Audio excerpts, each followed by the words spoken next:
All right, this is Nader here with Nasty Nate TV, and today we're doing the Road to Not a Worlds podcast.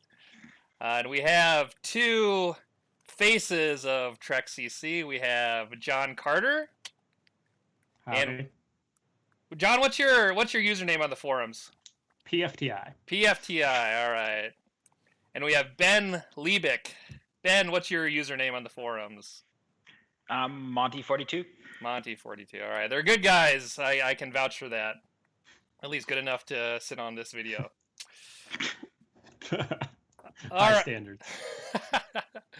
All right, so this is designed to be a replacement for the Road to Worlds articles.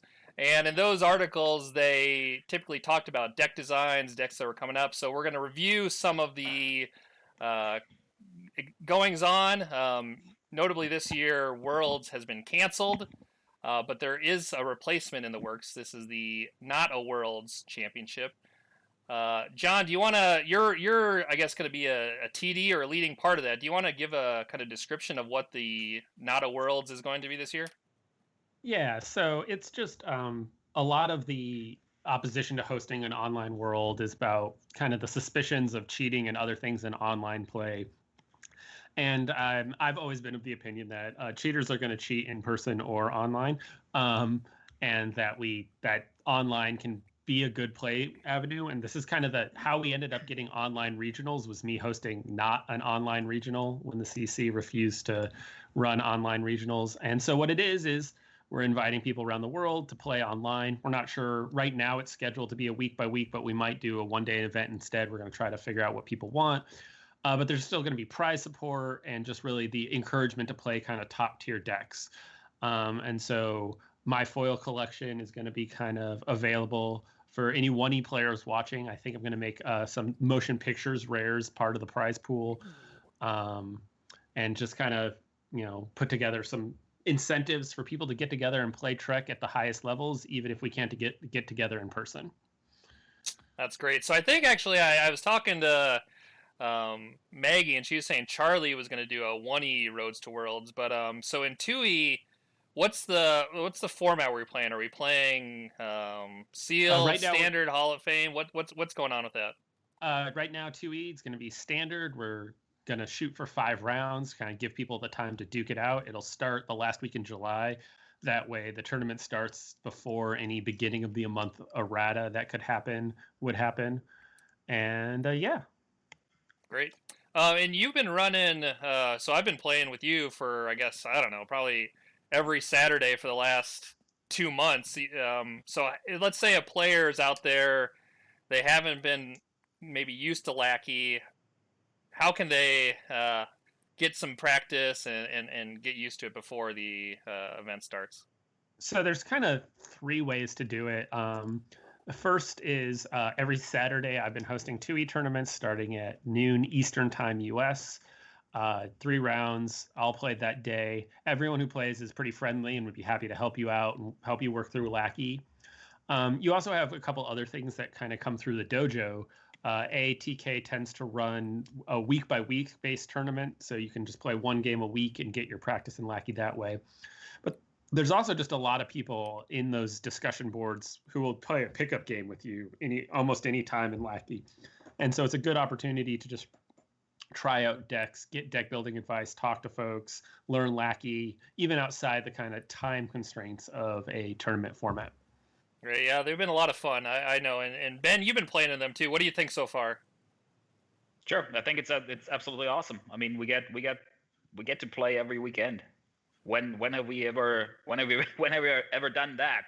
I mean, it seems like 2004 to me. When I used to get a I was going to say about 2000. Yeah. Yeah, I think I've been playing more than I ever have with this format, and I really appreciate it. I know a lot of the other players do as well. So there has been a couple competitive events. So we've been playing weekly. I guess they're less competitive events.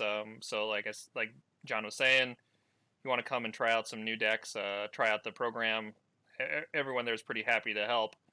But we have had a couple competitive events, and they've been Hall of Fame. So we've had 2 online Hall of Fame regionals over the last, I guess, month and a half. Some people, so John, you were saying we're going to be playing standard for um, the not a world championships, but Mm-hmm. Hall of Fame is kind of maybe slowly or moderately transitioning into being uh, a, a fairly popular alternative format. And I've enjoyed the couple tournaments I played in them. Get to play some new stuff. But Ben, you've been playing a little more Hall of Fame than either of us. What's your kind of opinion on the format now that we've had a couple? You've had a couple non-competitive events and now competitive events under your wings. Yeah, I absolutely enjoy it. I mean, I'm becoming more and more of a fan of Hall of Fame because um, it opens up deck building possibilities.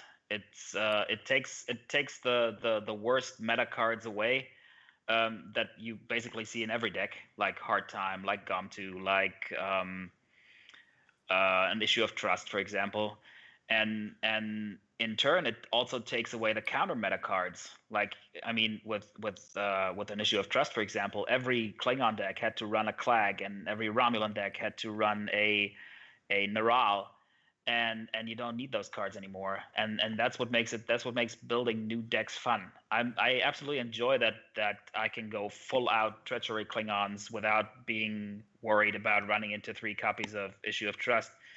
Um, so I think it provides new possibilities, and I'm all for that. Yeah, I think I was kind of maybe a little hesitant at first, but I've been slowly converting over time. I think you get, like you said, you get a chance to play some new stuff. Kind of the overall power level isn't there. I think the dilemma piles are still pretty strong, but the draw decks are a little weaker.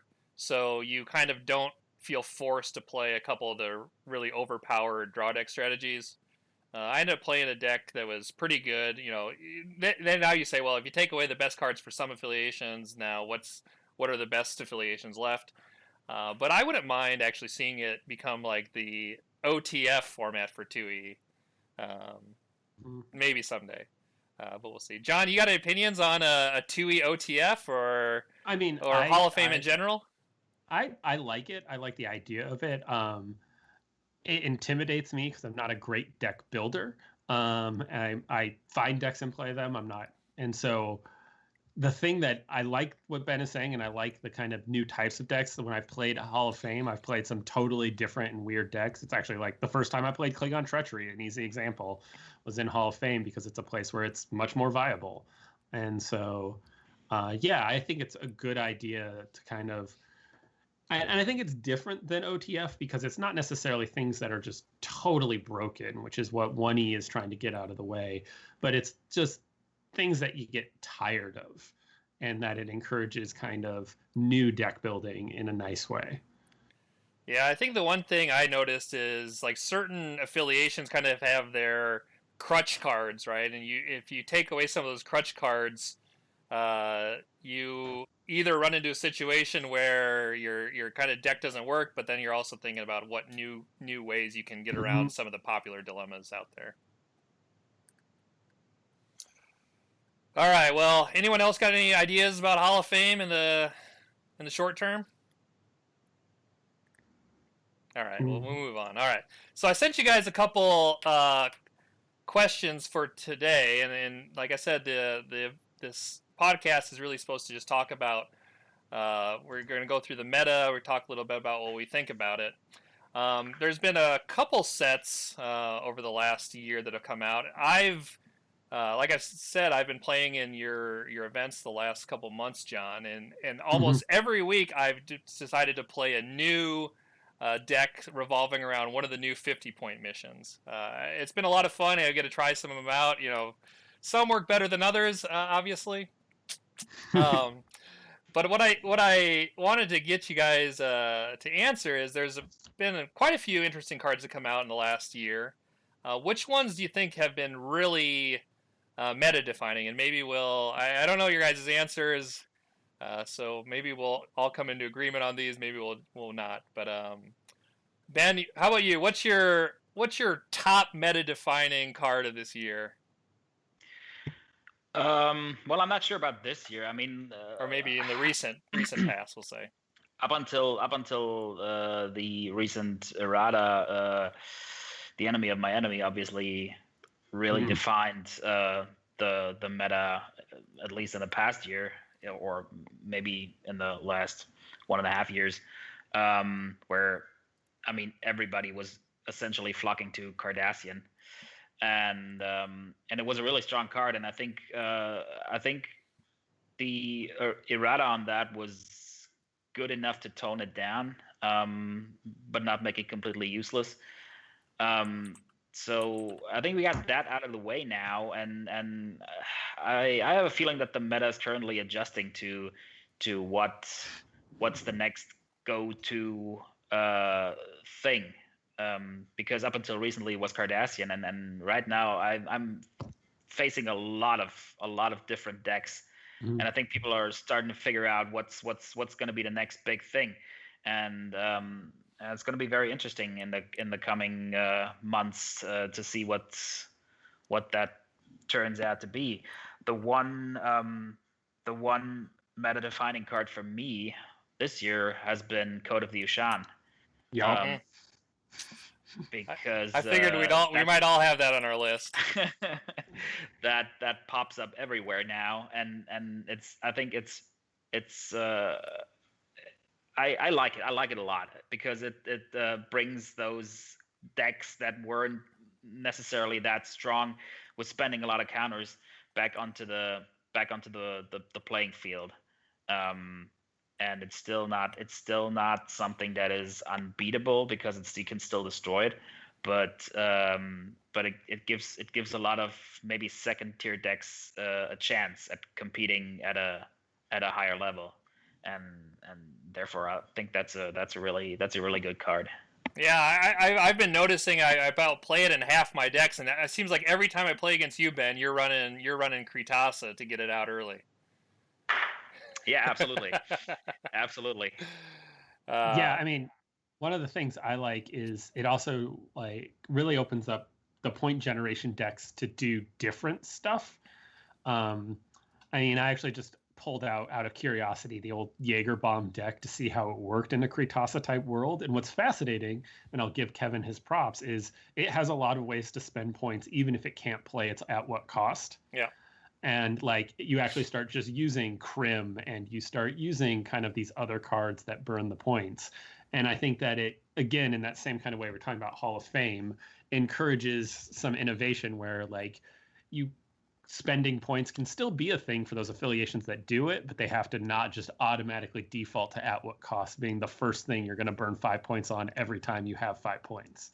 Yeah, and I think there's a lot of design space now, because before, basically like every affiliation got some way to score bonus points, right? And the typical way was to either use it for at what cost, or maybe one specific affiliation specific card.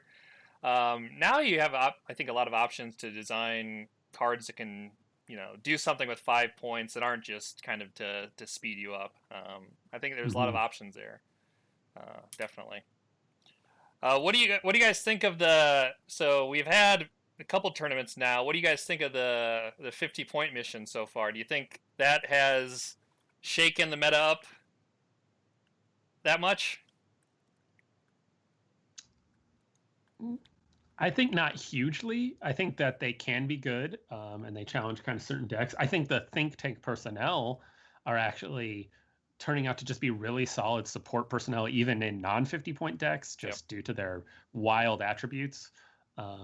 And so I think if anything out of that set, I think they're the ones that are going to settle into being kind of more commonly played than maybe the 50-point missions. I think there's some good decks you can build around the 50-point missions, but they're not unbalanced. And so it still keeps that kind of difficulty of a 2-mission win where it's, I think, always been. Yeah. I don't think they've come on as. You're quiet. You're quiet, Ben. What? Yeah, I can barely hear you. You got quiet all of a sudden.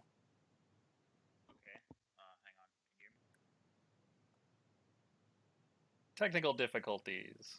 Well, while he's getting that set up, John, what do you have for some of your other meta-defining cards of the last year or so? I mean, I think really Kritasa. Even I'm interested to see more decks that play with Kritasa outside of just Ushan. I think that especially at a high level tournament, some top players might pull a couple different rituals to have their options to do interesting things to play against different decks. And so I'm interested to see if there are more decks that use Kritasa kind of in its desired function of like picking the right ritual as opposed to always just picking Code of the Ushan. And I think that could, especially at a high level tournament, make some differences in some key games. I also think that we were talking about this before we started recording. Change of venue, well, not a game changer every game, can really be clutch when you take a Chula the game off of your deck. Or I mean, the tournament we just had, a biogenic weapon getting moved is game changing. Yeah. And so there's enough stuff being put on missions these days that it might just buy you the turn you need if a clown go away suddenly is on your opponent's mission or whatever else, that it's just that right late game card to really make a difference. Yeah, I can see that too. One of the dilemmas, I guess, that came out that I thought was going to be a meta defining card, and then there was some nerfs that happened, was Hippocratic Oath. So that was kind of the easy way to land arena, and you isolate personnel, and you can do a lot of bad things with that. What do you guys think of that one? You can still put it in some pretty nasty combos. I think. It's gotten hurt a little bit, I guess, over time. Mostly because of the change to the what was that called? I can't even think of it now. It's the new. It was the maneuver event that made your attributes -1 at the mission.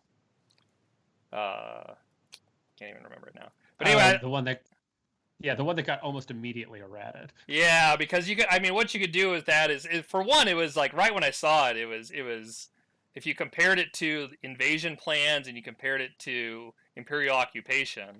Let me just pull it up. Let me pull that name of the card up real quick. Life-changing encounter. There it is. Yeah, it was life-changing encounter.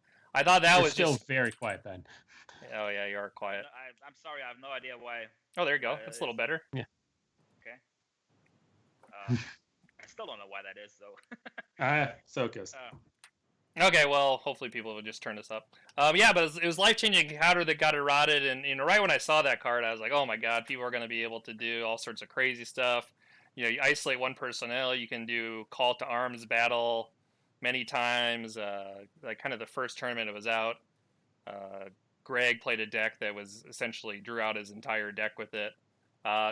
Been eroded pretty quickly now. I still think you can use the Imperial Occupation cards to get around that. Actually, in the Borg deck I played today, it was partially able to do that if you use the Queen to give everyone officer, so you could get that going. But never. Borg didn't work out for me today quite that much. Anyway, I think that's one thing I thought could work out as well. What about you, Ben? Sorry, I haven't been paying attention. I was just trying to figure out what's wrong with my mic here. What was the question? Other meta-defining cards. Other meta-defining cards, yep. Well, I think I'm diving a bit or jumping a bit ahead because this is also in the question about dilemmas, but well, let's move on there. Let's move on to the dilemmas then.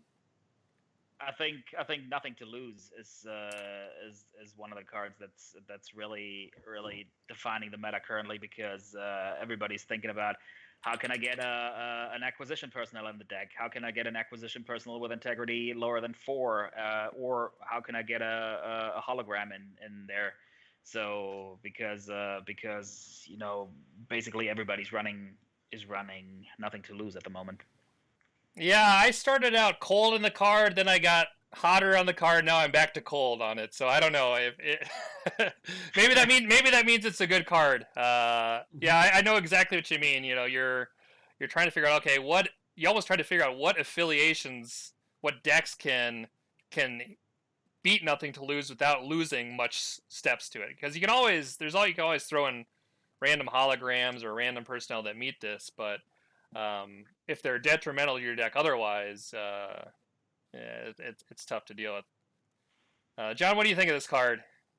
Are you hot or cold on it? Middle on it, I think, because I think it works a lot, but it's one of those easy examples. And I think what is good design, right?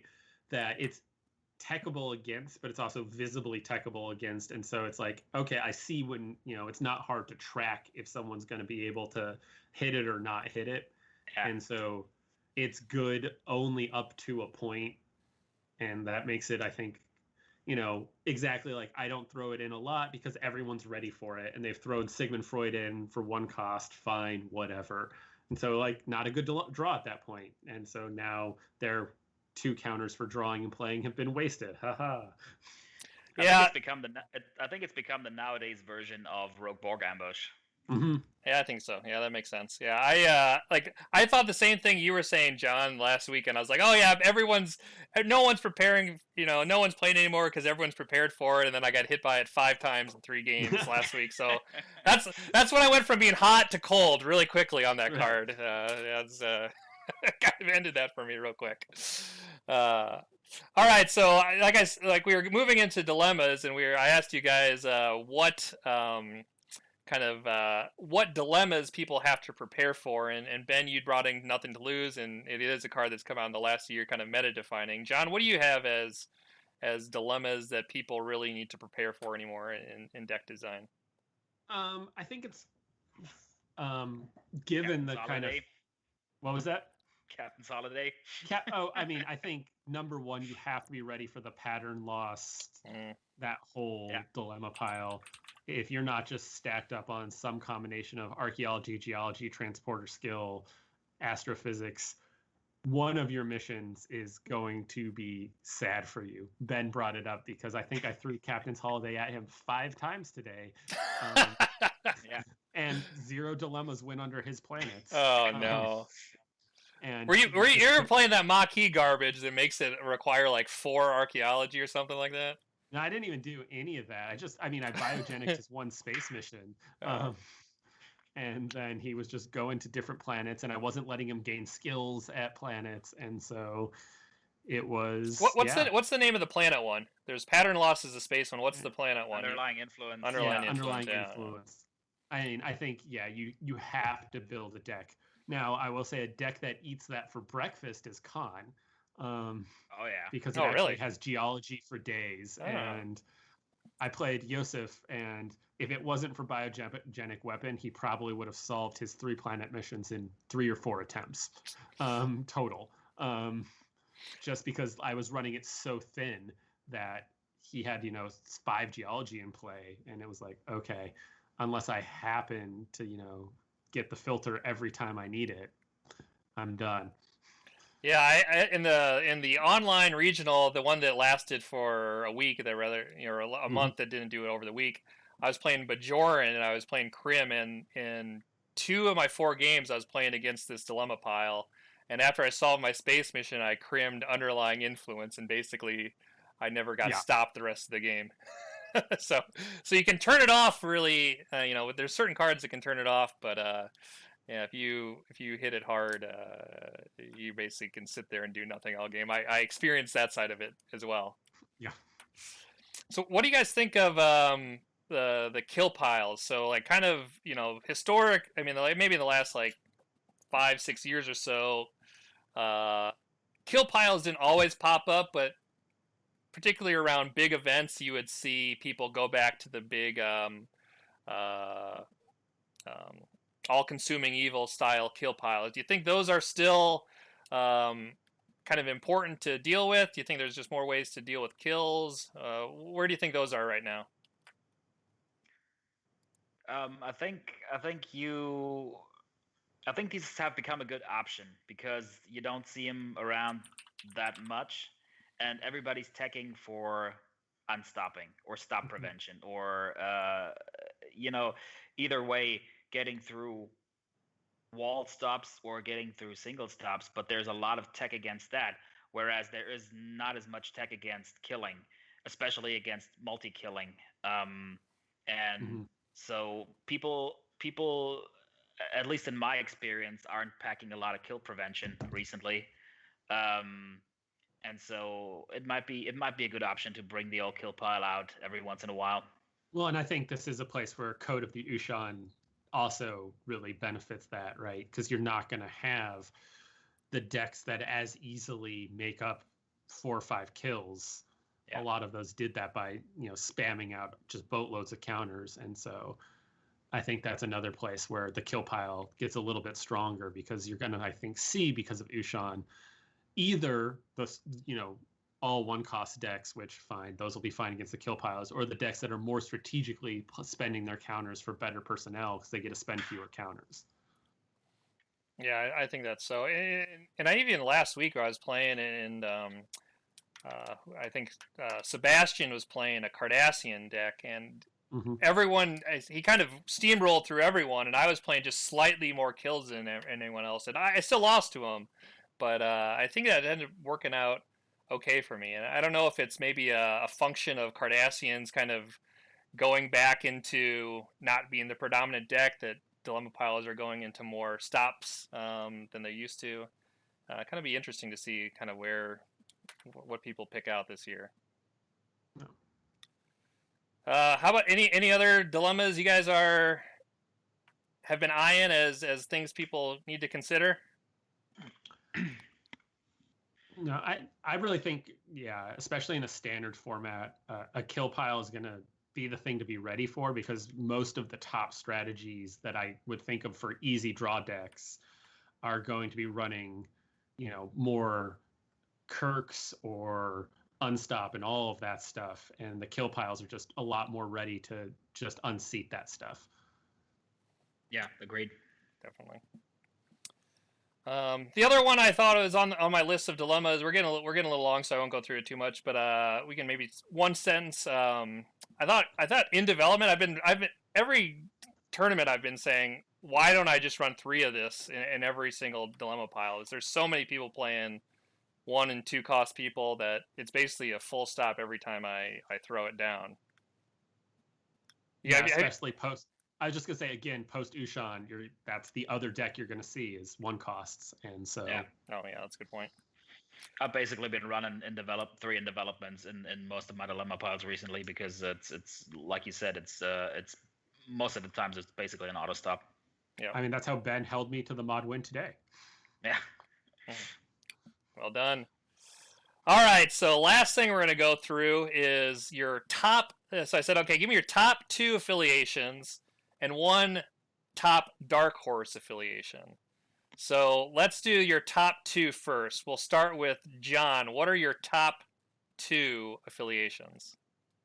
I think Relativity can always show up and always be strong. It's just super fast and deals with most dilemma piles really well. After that, I would probably, I think Romulans are still just a great choice, actually, particularly after Ushan, because they can make and do a lot of things with points that just give them so many tools to deal with so many decks. Mm-hmm. Yeah, I think I had Relativity on my list as well. Ben, did you have Relativity on your top 2 list? No, actually I didn't. Oh, what do you have? I have Romulans as well. Okay. Oh, okay. For the exact same reasons.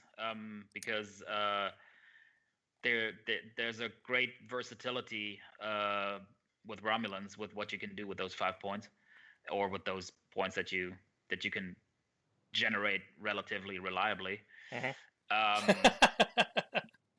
Relatively reliably, I like that. Little Relativity Easter egg in there as well. Okay. Yeah. And the other one is one of the decks I actually play today is TOS. Because I think TOS is the ultimate meta police. Yeah. They have a little bit of everything. They have interrupt prevention. They have event prevention. They have event destruction. Um, they have good cheaters as far as dilemmas go. And so if you want to have all your all your corners covered, basically you play TOS because you can basically do everything with them. Plus, in the Ushan world, they they are really great because you get the Earth draw. Mm-hmm. So you basically get a free card draw, and you got all of these discounted personnel, um, which means you have a lot of high cost personnel that you actually don't have to pay retail on. So that makes them, to me, that makes them stand out as possibly the affiliation to beat. Yeah, it's interesting. I think if you just if you kind of think of what affiliations benefit the most from at what costs, like which affiliations never benefited very well from at what cost, those seem to now be migrating to the top because um, they always were able to generate extra counters kind of with other mechanisms. Like relativity is that way.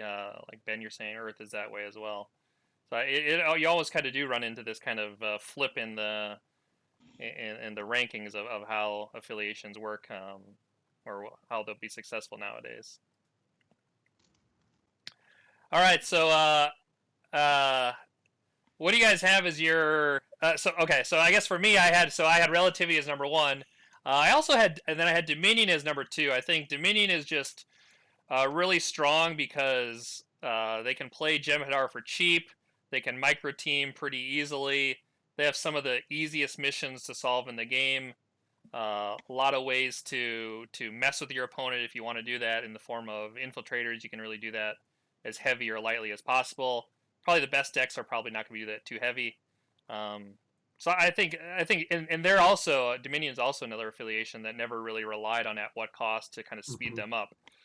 So they've been I think they were going to be one of they've been one of the best decks now. We'll see how there's the errata to crippling strike, which just lets you just not pull it out of the discard pile. I mean, that was totally necessary in my opinion. Yeah.